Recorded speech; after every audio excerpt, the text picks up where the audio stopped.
Good morning, children. Today we are going to start a new lesson. And what is the name? The second lesson. Nelson Mandela, A Long Walk to Freedom.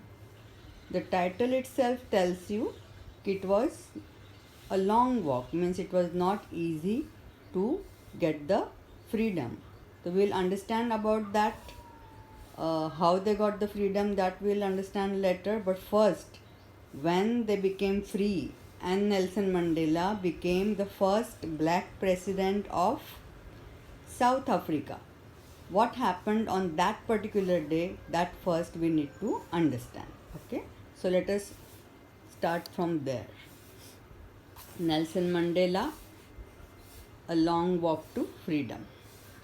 Now, first thing you need to know is that Nelson Mandela became South Africa's first black president. First democratic elections were held and he won them, so he became the first South Africa's black president by winning the first democratic elections on 10th May 1994. पहले ऐसे democratic elections होते ही नहीं थे, तो पहली बार हुए। और कौन जीता है? नेल्सन मंडेला, जो कि ब्लैक था। और ये कंट्री में ब्लैक और वाइट के बीच में बहुत सारा डिस्क्रिमिनेशन था, वो सब उस दिन ख़त्म हो गया। पहली बार ब्लैक लोगों को इलेक्शन में पार्टिसिपेट करने का मौका मिला। पहले तो उनको पार्टिसिपेशन भी अलाउड नहीं था। तो what is the first thing that you need to write when you write about the, इसको बोला जाता है कि इनॉग्रेशन सेलिब्रेशन। जैसे कि एक नई कंट्री का इनॉग्रेशन हो रहा है।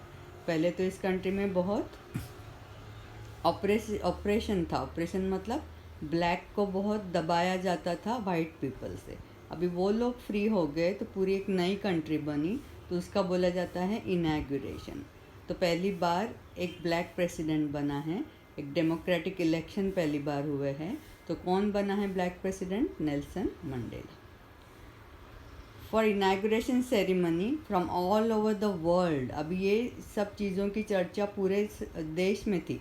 तो जब ऐसा हुआ और एक ब्लैक प्रेसिडेंट बना, तो ऑल ओवर द वर्ल्ड से बहुत सारे leaders came to join the ceremony. और वो कहाँ पे हुआ है? प्रेटोरिया। प्रेटोरिया में ये सेरेमनी देखने के लिए बहुत सारे इंटरनेशनल लीडर्स आए। प्रेटोरिया एक वाइट सुप्रीमसी का प्लेस था। वाइट सुप्रीमसी ऑफ डिकेड्स, कई सालों की वाइट सुप्रीमसी एंड हो गई with the first non racial government. और कैसा गवर्नमेंट बना? Non racial. रेसेस कौन सी होती है? वाइट, ब्लैक, ऐसा सब खत्म हो गया और नॉन रेशियल गवर्नमेंट बना। मंडेलाज डॉटर झेनानी उसकी डॉटर का नाम है, was with him on the podium, मतलब स्टेज। पोडियम मतलब स्टेज पे झेनानी भी उसके साथ थी। To see the rainbow gathering. अभी रेनबो गैदरिंग समझना बहुत ज़रूरी है। रेनबो गैदरिंग, रेनबो में बहुत सारे कलर्स होते हैं, वैसे वहाँ पे बहुत सारे कलर के लोग इकट्ठा हुए हैं। People of all colours, white, black, brown. दूसरे सब कंट्री के जैसे इंडिया के लोग कैसे बोले जाते हैं? ब्राउन।